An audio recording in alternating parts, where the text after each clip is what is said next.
Coming up today on News Valdosta, the death of a 3-year-old in Brooks County is raising some questions. We have an update on the Moody Airman's house that was burned. Chris Jones will tell us about the week's weather, and Xavier Hall will have a look at the latest sports. News Valdosta starts now.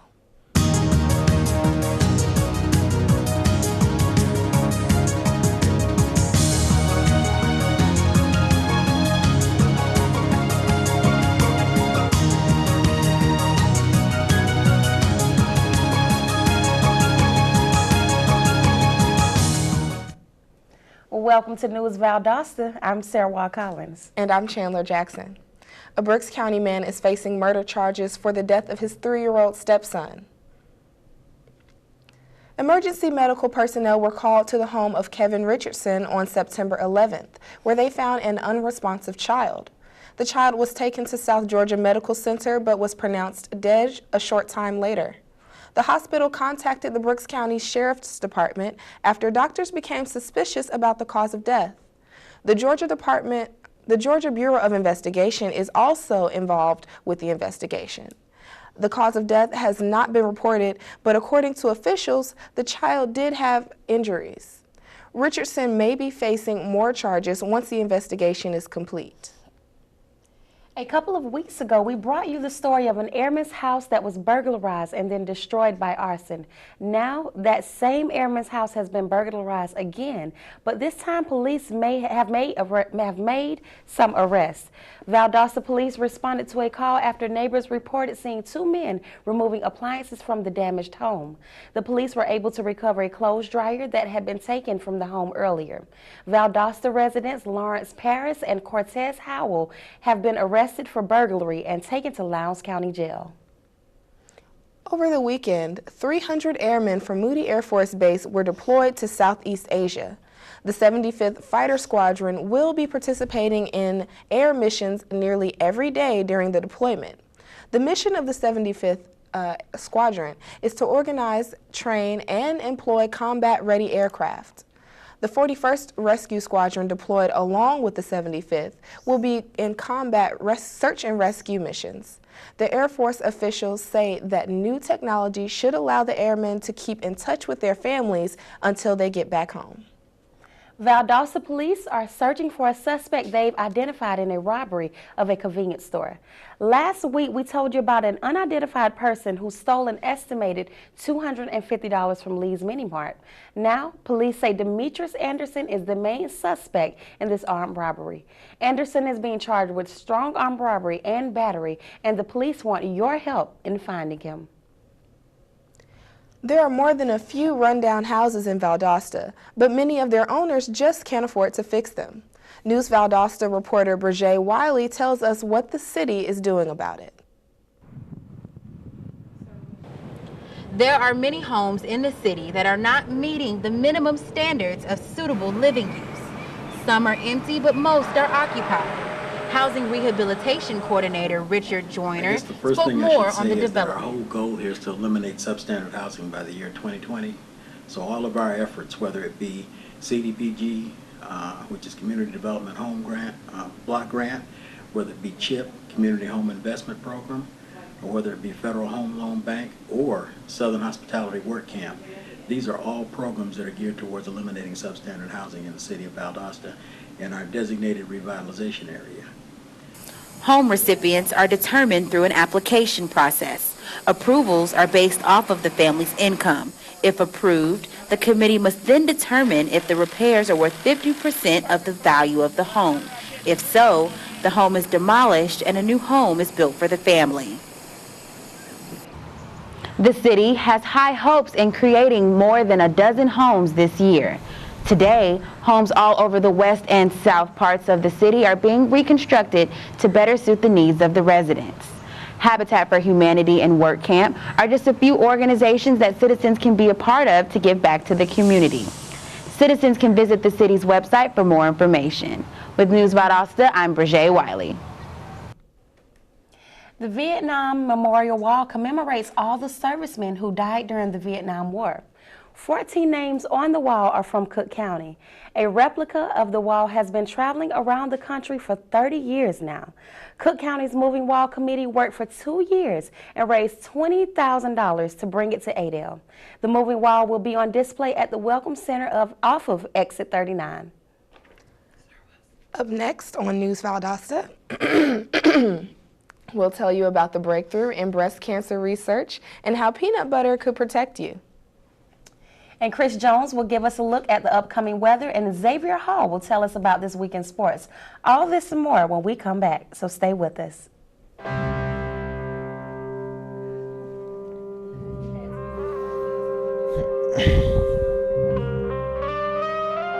7,000 high school students drop out every school day. That's a line of desks more than 4 miles long. We can keep students in school. Visit boostup.org and take the first step.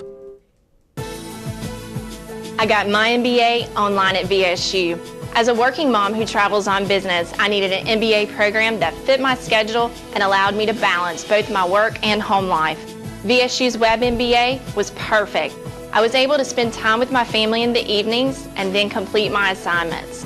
My MBA is one of my greatest accomplishments. It was hard work, but I would do it again in a heartbeat. Don't wait. Start your MBA today. Welcome back to News Valdosta. Well, today's the day. That's right. Today is the first day of the renovated Youth Center at Moody Air Force Base, and it is now open to the public. The Youth Center at the Moody Air Force Base has been renovated for $7.5 million. The renovated center is twice as big and can accommodate twice as many children. Air Force non-appropriated funds paid for the renovations. The new center has dance, music and art rooms, teen lounges, a gym, and so much more. The center officially opens to the public today. Georgia is known for several things, and now something else can be added to the list, unfortunately.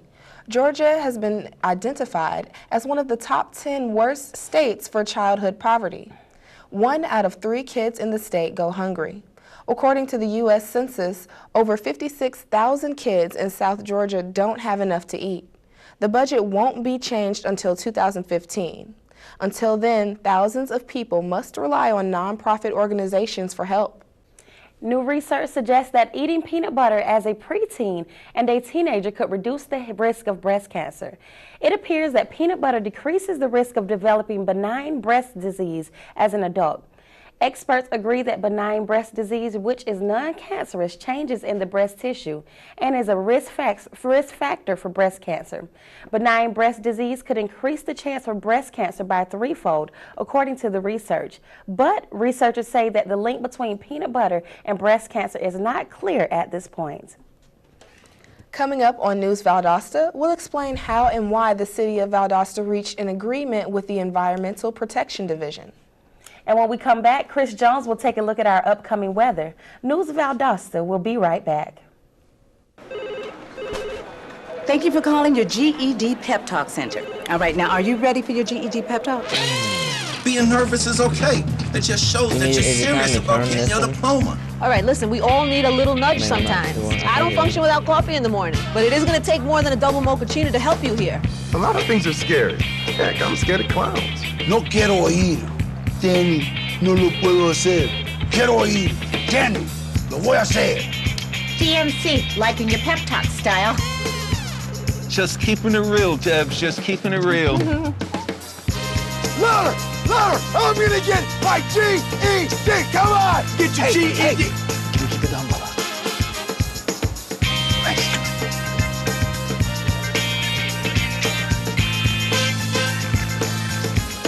Whatever motivation you need, we've got a pep talk for you. Get your GED pep talk and find free classes at yourged.org.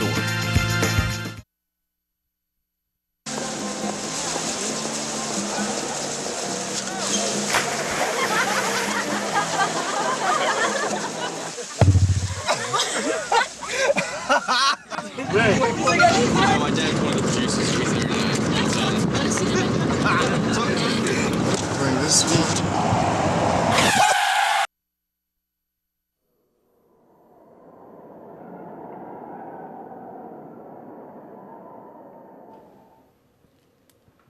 Welcome back to News Valdosta.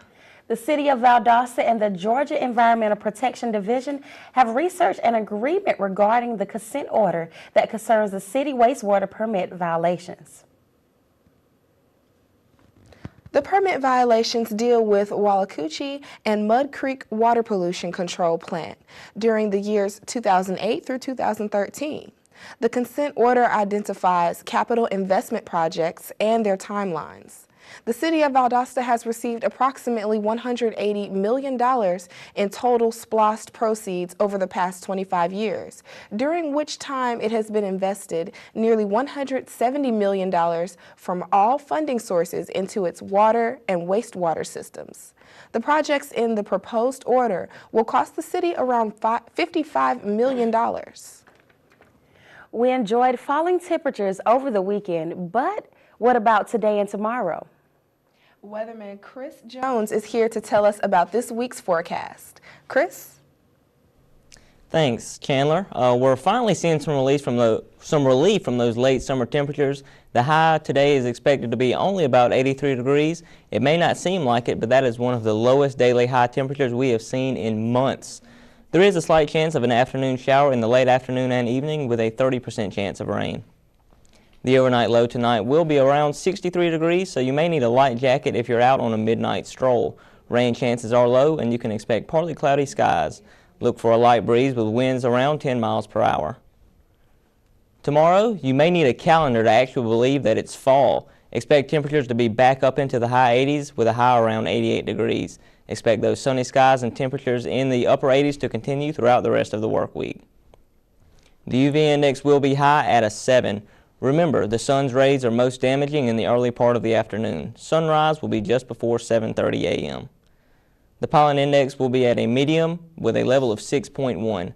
Thankfully, that's the lowest it has been in the recent past. However, it may still be a wise idea to keep your favorite allergy medication handy. The predominant pollens are ragweed, chenopause, and composites. That's all for your weather. Back to you ladies at the news desk. Thanks, Chris. After the break, Xavier Hall will take a look at sports. And we'll tell you about a local football game that is getting some national attention. So stay with us.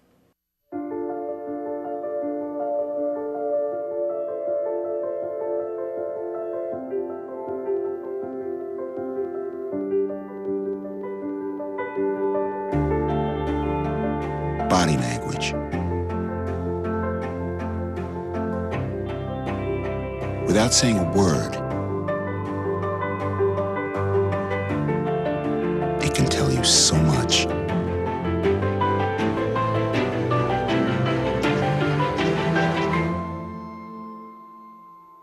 Like someone is having a stroke.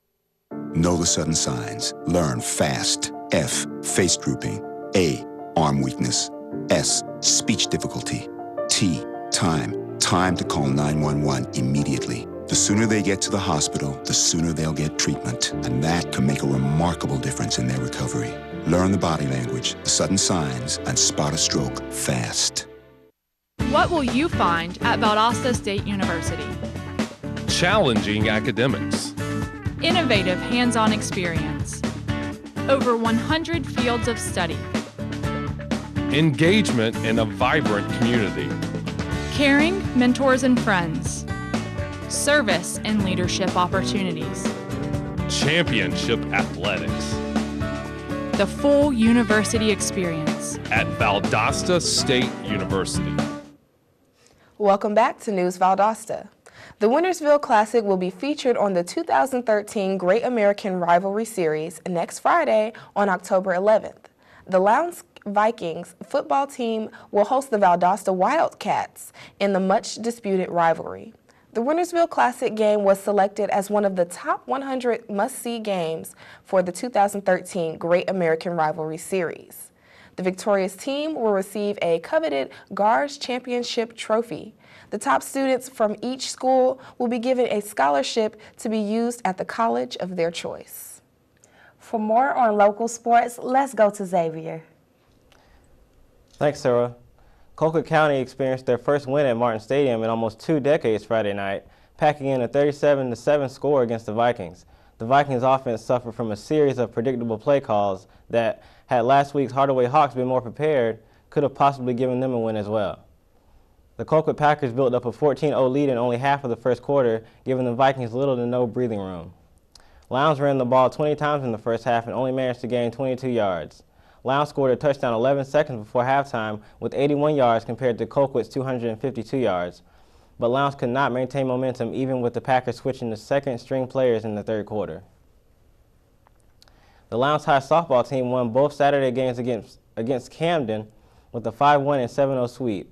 Viquette Crystal Easton pitched 7 innings in the first game, allowing only 7 hits while beating out 3 batters. Haley Fowler pitched 7 innings in the second game and struck out 6 base runners out of 8. Coach Stuart Thomas was excited about the team's improvements, but admitted that the Viquettes have work to do on defense.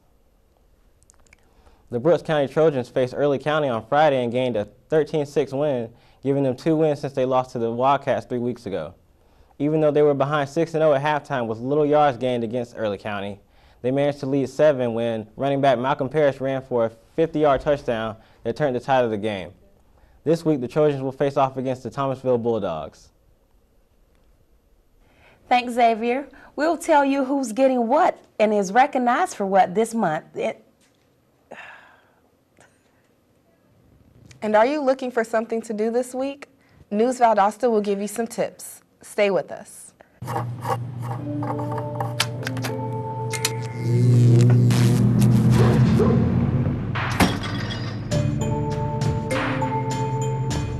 Traditional light bulbs actually generate 9 times more heat than light. Switch to Energy Star light bulbs, and you'll realize just how much cash you are really burning through. Saving energy saves you money. Learn more at EnergySavers.gov.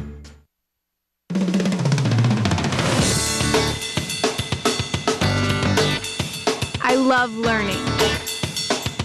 I believe in service. I am full of passion. I embody sportsmanship. I trust in my resourcefulness. I like balance. That's why I chose Division 2. All right, give me a spot. You know my motto, safety first. They could be dangerous. I think we should call animal control. Animal control? To be safe. Don't worry. I got this. It's a new motto. You don't have to be perfect to be a perfect parent. There are thousands of teens in foster care who don't need perfection. They need you. Welcome back to News Valdosta. It's the last day of September and lots of things are happening next month. Let's take a look at a few of them. The 32nd annual Honeybee Festival in Hayhira kicked off today around 7 o'clock this morning. At the festival, you can enjoy arts and crafts, a dog show, a 5K race, and a parade, among other events. This year, the Hayhira Festival is offering a free tennis instruction class for children. The parade is one of the largest in South Georgia and will take place at noon on Saturday. The public is encouraged to attend the festivities, so take your honey to the Honeybee Festival. The City of Valdosta will observe National Community Planning Month in October. The annual observance recognizes the efforts of professional and citizen planners committed to creating great places to live and work. People and places is the theme of the various events. The first event will be held tomorrow at 11 in the morning at Valdosta City Hall. Valdosta Mayor John Gale and other community leaders will issue a proclamation acknowledging the month of events. Community members gathered together Saturday to combat literacy. The biannual Bowling for Literacy event was held at Jack's Bowling Lanes in Valdosta. Teams of 5 competed for the title of Best Team. Along with bowling, the Literacy Volunteer Program of Valdosta held a raffle and a silent auction in which several businesses in the community donated prizes.